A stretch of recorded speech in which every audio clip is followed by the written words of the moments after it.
say all these names, I might miss some. There might be some people on Facebook. Welcome to you.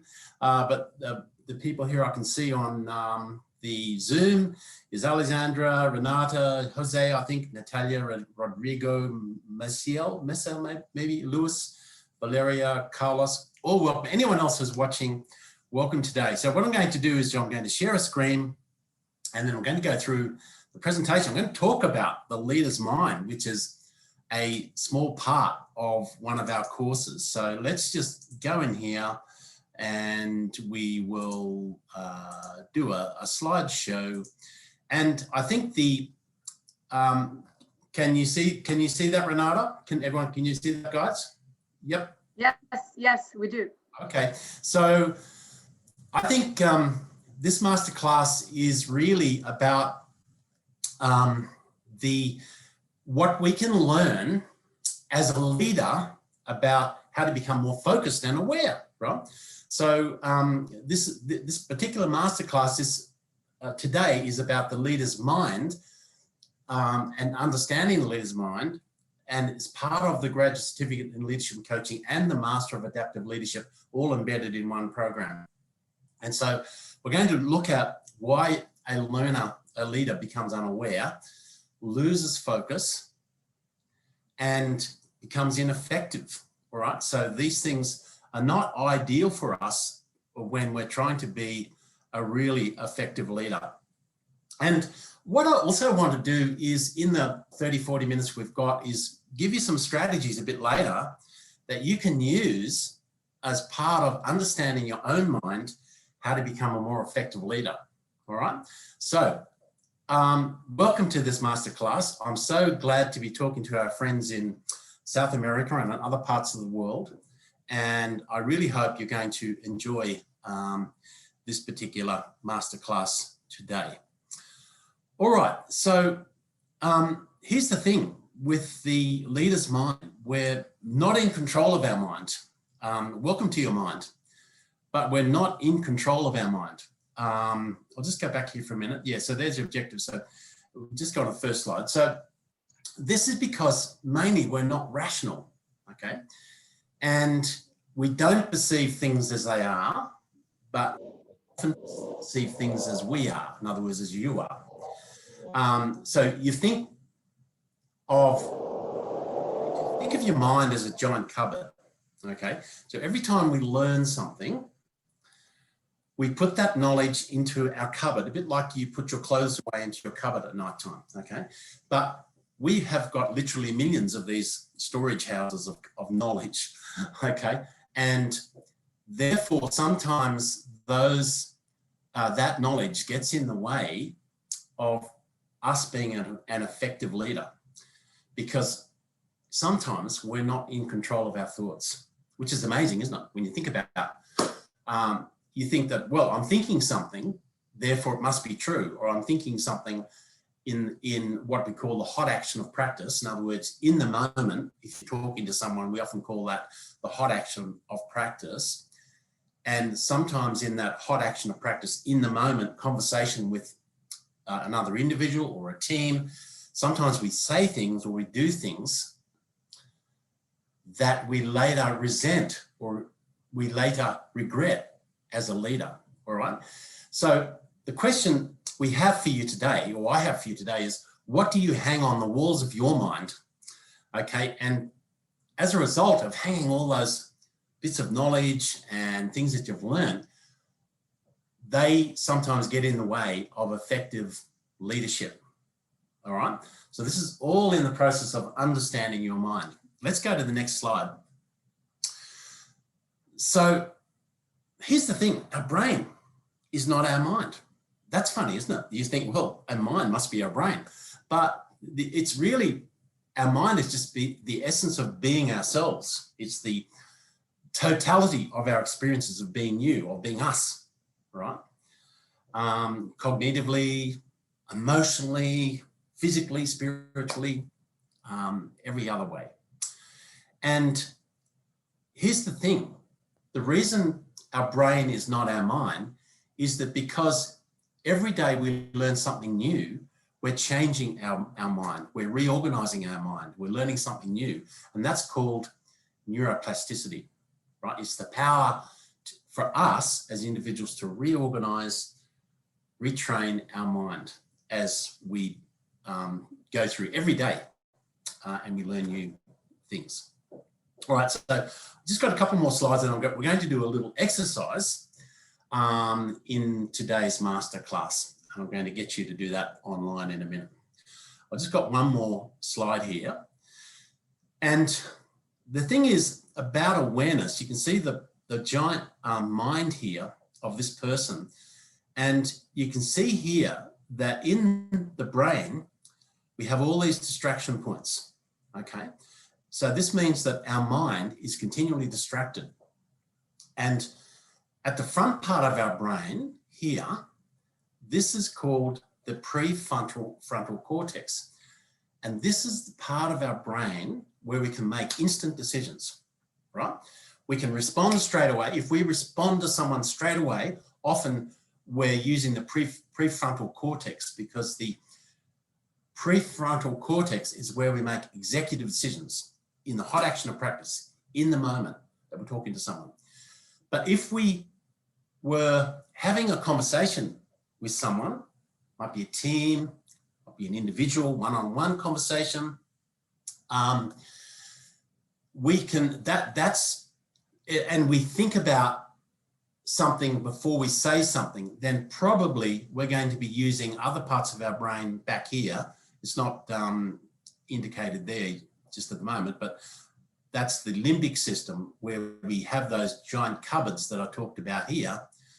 And we bring out that knowledge and then we can say something maybe a little bit more carefully than in the hot action of practice. Now, because we're so distracted, we lose awareness, okay? We stop becoming aware as a leader. And as a leader, if we're not aware of our surroundings, what I call meta-awareness, that is a problem for us as a leader because it causes us to lose focus, as you'll see in a minute. So once we lose focus, we stop being effective as a leader. And that's a problem, all right? We can't afford to lose focus. Not too many times we can't afford to lose focus when we're a leader. Now, here's the thing. Let me explain what I mean by awareness. If I'm having an important conversation with someone, say one-on-one, let's say I'm talking to Ali, who's there, and I'm having an important conversation and Ali is telling me something very important and it's very important to her because she's telling me that really important thing. But let's say as I'm talking with Ali, I'm thinking about the football score last night. I'm thinking about the rugby score. I'm thinking about tennis. I'm thinking about something else. Now, straight away, Ali or that person I'm talking to can perceive their perception of me as a leader is that I'm going to be disinterested. I could come across as apathetic. I could come across as arrogant. I could come across as being aloof, and probably even more worse than that is egoistic. I can come across as being only concerned about myself because I'm not really concerned about what Ali's saying. All right. So awareness becomes huge. It's a big thing for the leader's mind. It's a big thing for a leader to become more effective is to practice awareness. Okay. So what I'm going to do is I'm going to stop sharing this in a minute and we're going to, if you're watching this and listening to this masterclass on Zoom, then you can use the chat function. And what I want you to do when I give you the cue, I'd like you to practice awareness. And what I'd like you to do is close your eyes for a minute, just 1 minute. I'll tell you when to start and when to stop. Listen to everything that's occurring around you, including noise, the weather, your office, anything. And in that moment, I want you to become aware of your thoughts, your emotions, your feelings, and your anxieties. In fact, anything that you're experiencing, I want you to write that down. I'm only going to give you a minute. You have to close your eyes because I really want you to focus, right, on being aware. So that's what this exercise is about. So I'll stop sharing and I'll tell you when to start. And I want you to jot down as many things that come to mind. And then what we're going to do is we're going to use the interaction button. As you can see, the chat button, all right? So if you open that chat button, and then as you are experiencing those things, write them down or keep them in your mind. And then after a minute, I'll get you to type your message there in the chat function. Okay, so from 1 minute, I'll stop sharing my video in a minute as well. And I'm going to give you 1 minute from, and I want you to close your eyes, 1 minute, and think about all these thoughts, feelings, emotions, anxieties, anything that's happening around you. I want you to be totally aware for 1 minute, okay? Starting right now.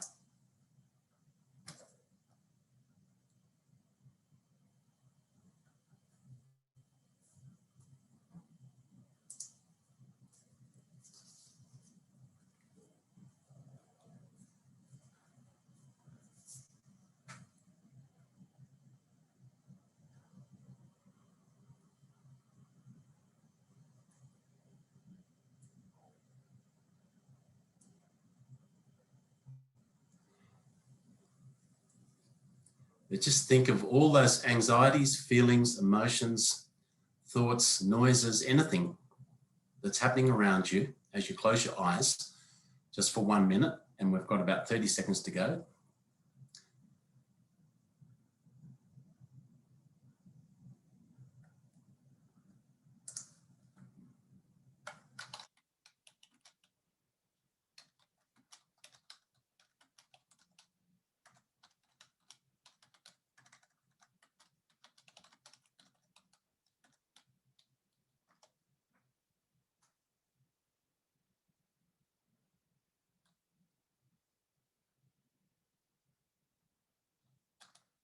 Okay, stop. Okay, so if you're listening to us on Facebook, I'll share the slides again in a minute, but just for now, just if you have access to the chat function on your computer, just write down some of the things that you were thinking about when you were more aware because you closed your eyes. If you could just use the chat function. If you're listening to this on Facebook, you may not be able to do this, but you can still write those things down. So if you can use the chat function, that'd be terrific. There's one here from, I can hear people talking in the corridor. Lewis wrote the air that's coming inside from the window. That's great. Renata said computer typing noise. Rodrigo said jaw tension, computer noises, cars outside. Alexandra, I listened to my oil diffuser, the TV outside this room, computer typing. Renata, air conditioning noise. That's great. Miss Ale, is it, I think, the planes flying above me? Yeah. So that's terrific. So what I'm going to do is I'll go back to sharing. I'll start the video again. And I'll share the screen and we'll just go back to the slideshow from the beginning and we'll come back, we'll go down to where we're doing that exercise. So that's a little exercise we did to show you just by being focused for a minute, by closing your eyes, you are able to listen to all these things that are happening around you. Now, that's actually part of practicing meta-awareness. And meta-awareness means we become aware of all the things around us, including our thoughts, feelings, emotions, that often we take out of those storehouses of knowledge that sit in that cupboard that I talked about earlier, like that, we hang that knowledge on our walls. And if we experience a thought of anger and someone is talking to us, or we're talking to someone and we become angry because we're not happy with what they told us, then we might respond in a way that's not right or appropriate, or it doesn't reflect what we should be saying as a leader. All right, so that's just a little practice of being aware, and we'll go through some more thoughts and ideas now as we go to the next slide. So this one here, what's some of these classic distractions? There's so many, isn't there? You just wrote some down. All these people talking in the corridor. You know, if you're having an important conversation and you're in a team meeting and you're thinking all these things in your mind, plus all the things that you can hear, become a classic distraction. Bills, payments, stress, fear, late nights, jobs. So instead of becoming mindful, in other words, we're aware of how all these thoughts, feelings, emotions, and knowledge influence our decisions and influence some of the things we say, sometimes negatively. We're too full of all these distractions. So we're not mindful. We're mindful. We're mindful, 2 words, of all of these things that distract us. Okay? So when I have all my classes and I have hundreds of people looking back at me, we practice this process of being mindful, okay? But we also become more aware of mind wandering, you know. So these distractions, like the football score last night, or the rugby score, or the tennis score, or what partner said to you, or something that happened, cause us to wander, cause our mind to wander, and therefore, as a leader, we lose focus, right? So instead of being focused and aware, we become highly distracted and unaware, right? And that's a problem. It might be okay to mind wander to pleasant and unpleasant things, but the bottom line is, every time we mind wander and we're distracted when we're having one-on-one conversations or we're in a team, those things force us or lead us to perhaps to make decisions, or perhaps say things that we regret later on, okay? So let's just go down here to some ideas here that I want to give you today. We've only got 20, 30 minutes. And as I said, this is just a very small part of the course called The Leader's Mind, which is one of the courses we teach in the Master of Adaptive Leadership. And here I just want to talk about how do you go from awareness to meta-awareness? So you just practiced awareness, and you actually practiced a form of meta-awareness because you were becoming aware of these distractions. But now, to become meta-aware, think of all these surroundings, emotions, thoughts, past experiences, including distractions, that is going to stop you from being an effective leader. So, I talked about earlier about sometimes we say things in the hot action practice, in the moment, in the instant, that we regret, right? And if I'm talking to someone and that same person I spoke to a month ago and I had a bad experience with that person, right? Could be someone at work, could be someone in a team, could be anyone, and I had a bad experience with that person. Sometimes if I'm now talking to that person face to face, or I'm in a meeting and I'm having a difficult conversation, sometimes I will say things because I'm already angry from the past. I'm already, I had a bad experience with this person last time, and that's going to affect what I say right now in the hot action practice. Okay, so one way to solve that, or to become more aware of your thoughts, feelings, emotions, the knowledge that sits in your mind, and how that's affecting you, how that's influencing what you say, how it's influencing you becoming unaware and becoming ineffective, is to practice what we call a 3 to 5 second gap. Okay? So when you're talking to someone and someone says something to you that you become angry about, sometimes we straight away talk because we're angry. We say, no, I disagree with that.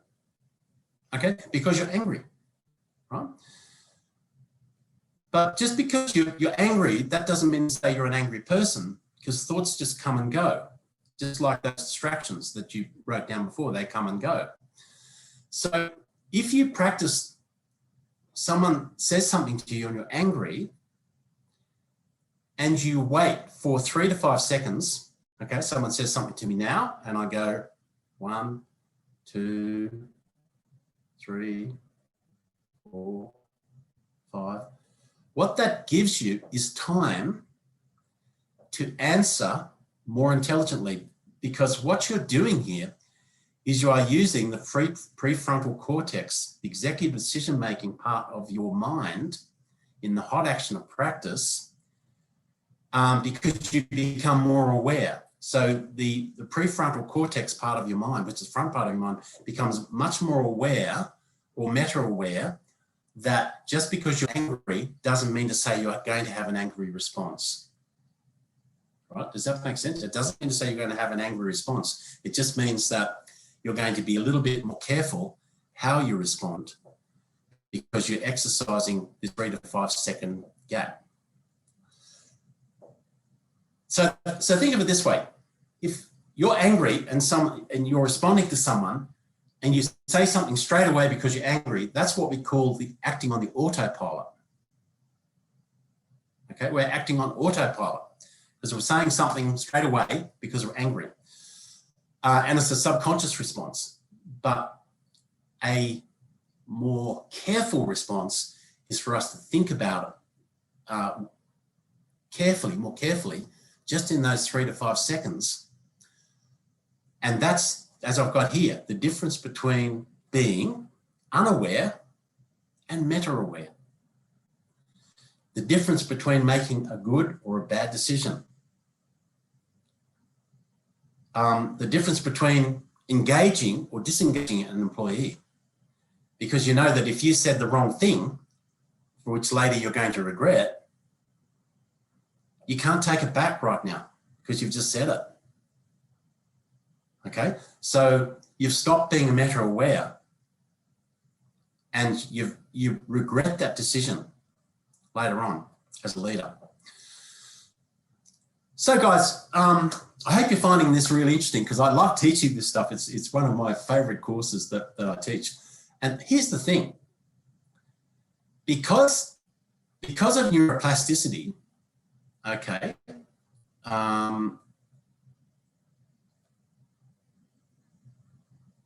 just let me go down here to here, this neuroplasticity, the capacity or ability for us to change our mind, reorganize our mind so that we are becoming more effective as a leader. Because of neuroplasticity, right,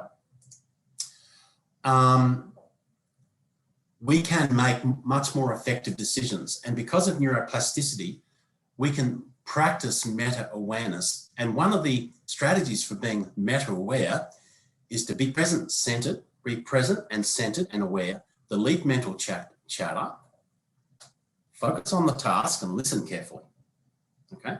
Because too often as leaders, we stop listening because we're not focused. Become aware of your thoughts. Become aware. Let's become aware of our thoughts as a leader and how those thoughts are preventing us from being an effective leader. You're not your thoughts, as thoughts come and go. Okay? Just because I'm feeling anger doesn't make me an angry person. Or if I'm feeling sad, doesn't mean to say I'm a sad person. Or if I'm feeling down or depressed, doesn't mean to say I'm a depressed person. So the ability to practice meta-awareness means that you become more aware of your thoughts and how they are getting in the way of, they're preventing you from becoming a more effective leader. Okay. So the more you practice awareness and meta-awareness, we won't miss opportunities for new knowledge. We won't miss opportunities for new ideas because we're open and we're more meta-aware. And the strategies here for meta-awareness, one, is control our emotions and feelings and understand that they are emotions and feelings. See, the back part of our brain in the limbic system, we have emotions, thoughts, feelings, sensitivities, okay? And often those emotions, thoughts, feelings, sensitivities, and knowledge get in the way of us being an effective leader. Now, here's another strategy for meta-awareness. So if you have a look at the a little book by Hutton Carter down the bottom here, The Mind of the Leader by Harvard Business Review. In there, they talk about how to increase your faculties of focus. In other words, all of the parts of your brain, faculties of your brain, parts of your brain that cause you to lose focus, such as being distracted. So we become better at control. We increase our faculties of control or faculties of focus by more control, people contact. We're better at contacting, of talking with people. We're better at controlling tasks. We increase our capacity to deal with complex issues.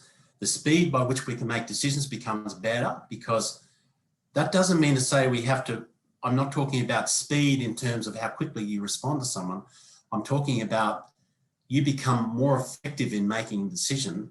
That means the quality and the speed of your decision as a leader becomes better, increases. You become more agile, you're able to deal with more complex issues, and you become more durable because you're focused. You might become more durable in meetings. And I think you guys over in South America and around the world, wherever you are watching this telecast or this masterclass today, we've all been challenged, haven't we, in these last 6 to 9, 12 months, and having to work at home and all these meetings and Zoom sessions. And the more you practice mindfulness and meta-awareness, the more durable you'll become. This one here is a really interesting one. We're nearly finished here, so just a few more minutes, and I'll just quickly show you this one. Here's another little leader strategy for meta-awareness. So I talked about earlier how I might have been having a difficult conversation with someone and I wasn't happy with how that went, right?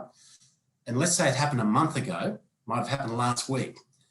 And there's another opportunity for you to talk coming up, for you to talk to this person. There's another meeting coming up maybe next week or maybe tomorrow or maybe even later today. And you're going to be talking to the same person again. And you know that last time you spoke to this person, things didn't go well, right? In fact, you were really regretful of some of the things you said, okay? And it might have affected the other person in a negative way, and it might have even affected you because you're really unhappy about it. So here's the thing, cognitive reappraisal means changing the order of the things that happened last time. So you might write down on a piece of paper, 1, 2, 3, 4, 5, 6 or 7 things.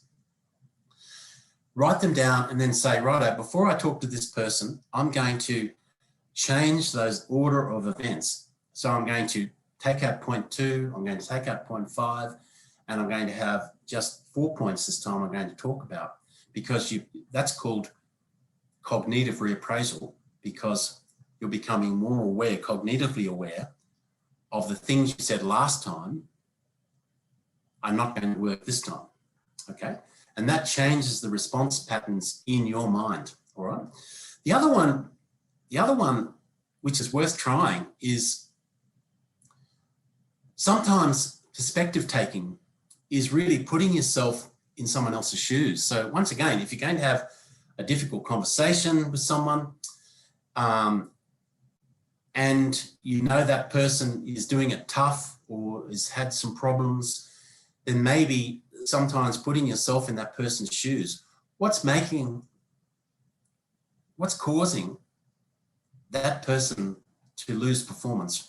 What's causing that person to have a problem? What is the issue? In yesterday's masterclass, I talked about being on an aeroplane and you're sitting in your seat and 5 rows back, there's a baby crying, okay? And if you're not meta-aware, your first response is to say, I wish those parents would keep their baby quiet because all I want to do is go to sleep, okay? But if you're meta-aware and you're using perspective taking, then you might imagine how that other person's feeling. The parents are losing control. The baby's crying and making all these noises, and you become more empathetic by putting yourself in those parents' shoes, all right? And so what that does, it forces you to respond differently in the hot action of practice when you're having those conversations because you become more meta-aware. All right, so there's some little leadership strategies for you and how we can practice being meta-aware. So in summary, today, we wanted to learn why the leader is unaware, loses focus, and is effective. And what did we learn today? What do I think we've probably become more aware ourselves? We can retrain our responses to be more mindful, to be more focused and more effective. And the other objective was we wanted to develop some strategies to help leaders become more focused, meta-aware, and more efficient and mindful. And what did we learn? Well, different strategies at work help us to become more reflective and better leaders, right? And all these things you can practice as a leader. All right, so I'll stop sharing there. I'll hand back to Ali. And Ali, I think I'm going to talk. Did you want to say something, or do you want me to go straight on to talking about the Master of Adaptive Leadership? Ali, over to you, Alexandra. Sorry, I couldn't unmute myself. That's yes, okay. well, I believe, I don't know if anyone has any questions about the presentation. We had here a few other comments in the chat. Yep. When you asked about, being aware of our surrounding, and there were other people saying the sounds of family. Yep. Many people talking at the same time in different Yep. languages, dogs and birds. Yep. And Carlos says the lack of interest from our colleagues and seriousness in our commitment to projects. I believe he was talking more about his feelings at that moment, right? Yeah. Yep. Yes. So, guys, I don't know if you have any questions regarding the presentation, something else that you want to ask Professor Murray regarding probably other techniques or things. This is really interesting. Try to control ourselvelves and not respond in autopilot, as you say. And I think it's not only for work purposes. I think for our everyday life right now. For example, for me being a mom and having 2 little girls and sometimes going out of control, try to take a deep breath. Sure. Yeah. Mm-hmm. Yeah. This is great, guys. I really enjoyed bringing this to you. Now, would you like me to talk just for a couple of minutes about the Master of Adaptive Leadership? Would you like me to do that? I'll share a screen just very quickly. Yes, sure. And in the meantime, if anyone has any questions, they can write it on the chat, or you can unmute yourselves or raise your hand if you want to say something. So, can you see that, Ali? Can you see that, everyone? Become a qualified world-class leader. Can you see? Yep. Yes, okay. So really, this is what this program is about. I'll just quickly talk about this because I know it's late over there, and you guys might be wanting to go and have a wine or a glass of champagne or something, tequila maybe. So, Master Adaptive Leadership. Look, I think we just talked about this particular course here, the Leader's Mind, and these are some of the kind of courses we teach. But we teach you about leadership skills, the know-how and know-why skills of leading change, fit learning into your busy schedule, and the other thing is we do a lot of mentoring and coaching, organizational learning, team leadership, and so on. So it's a very interesting degree. And the other thing is you don't have to have a degree. You can start off with the first 4 courses. Even if you only have 2 years work experience, that's enough to get into the graduate certificate in leadership and coaching, which is the first 4 courses of the program. Or there's lots of different other entry points which you can talk to your Australian Centre or USQ. And it really is a practical kind of program, because a lot of our assignments and our assessments is really about you guys working with the industry, so that you learn as much as you can. All right. And there's lots of ways that you can enroll or find out more about this program. And I'm sure that our colleagues here in South America, Renata and Ali, would be able to help you there, as our in-country managers over there as well. So the other thing, I'll just stop sharing that. I'll go back to here. I'll go back to, hang on a second. I'll just stop sharing that one. And right down here, we have some of the courses you can see there, from developing contemporary leaders, mentoring and coaching, building an engaged workforce, leadership project 1. These are the projects where you work with the industry, organizational learning, organizational psychology. So really, these are all nested graduate certificates in the whole Master of Adaptive Leadership program. So it really is a course designed to help you guys become more effective leaders, which is really what this Masterclass today has been about, hasn't it? So time to race off for a nice cup of coffee or maybe a champagne. But yeah, look, thank you so much for joining me and Ali and Renata for this Masterclass today. But I'll hand back to you now, Ali, to sum that up and to close it off for us. Yes, thank you, Professor. We actually have one question from Mau. Sure. How can you be aware of your environment when you are continuously fired with stimulus?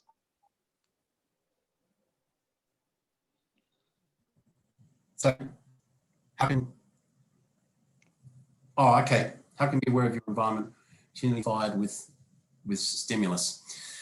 Yeah. So what happens here, Maui, is it? Yes, Maui. Is that? Oh, yeah. It's going to take practice, and what you can do is practice being mindful. Okay, and if you want to practice mindfulness, it's learning to think differently. There are exercises on Google. If you type in mindfulness exercises, there are some things you can do to practice mindfulness just a couple of minutes every day. Or just, for example, before I came on to do this masterclass today, I practiced mindfulness for about 5 minutes. So I wasn't closing my eyes, but I was deep breathing. I was aware of my thoughts. I was aware of distractions, and I was just starting to practice letting go of all those thoughts, feelings, emotions, distractions that were going to cause me to lose focus today, conducting this masterclass. So being focused and aware means you can practice that. It takes a while. It's not easy, but you can practice being mindful. And the more you practice some of these strategies I talked about, the better you'll become and more effective as a leader. Thank you, Professor Murray. Yes, thank you, Mau. I believe we don't have any more questions. But Renata, I don't know if you want to add something regarding USQ, or if you guys want to ask something also about the university or the program, please feel free to do so. Thank you. Thank you, Ali. And as I had introduced myself, I'm here in Latin America. I'm the representative for USQ, and we have this amazing partnership with Destino Australia. And I'm here to assist everyone if they need any information from USQ, from our programs, from our scholarships. Ale has my contact, and I'm here to support everyone who has any questions about our programs at USQ. And I would like to thank Destino Australia again for putting up this masterclass. It was an amazing. I want to thank you, Professor Peter Murray, for this masterclass. And I know it's just a little introduction for this amazing master that you have designed. And thank you everybody for joining us tonight. Correct. Yeah, thank you so much. Lovely to see you, and good evening over there in South America. It's morning here. Actually, yeah, it's still morning here in Australia. Good evening. I hope you go away now and maybe have a glass of champagne, or maybe Australian wine. Have some Australian wine. That'll be great. Thank you so much, Professor. Thank you for your time and for giving us this a little bit of a taste of the program. I think it's really interesting. And guys, if you have any questions, please feel free to send us an email. I will write it down here on the chat, so you can send us your questions, and we can for sure help you with all the application process for USQ. Let me just write it down to futuro@destinoaustralia.com.mx. There you go. So we don't charge anything for our service, so it's all for free. We take you hand by hand with all the process, and we will make sure that you have all the information. If you need to talk to Renata as well, or if you want more information on the program, I'm sure Professor Murray will be very, very happy to talk to you directly as well. We can organize a session or something. So thank you again for your time. And I hope you have a great week, night, and a great day for you, Professor, over there. Okay. Thank you very much, everyone. Bye now. Thank you. Bye-bye. Thank you. Muchas gracias, Ale. Gracias, Renata, can you Renata. send me a recording? Thank you, Professor. Bye. Thank you.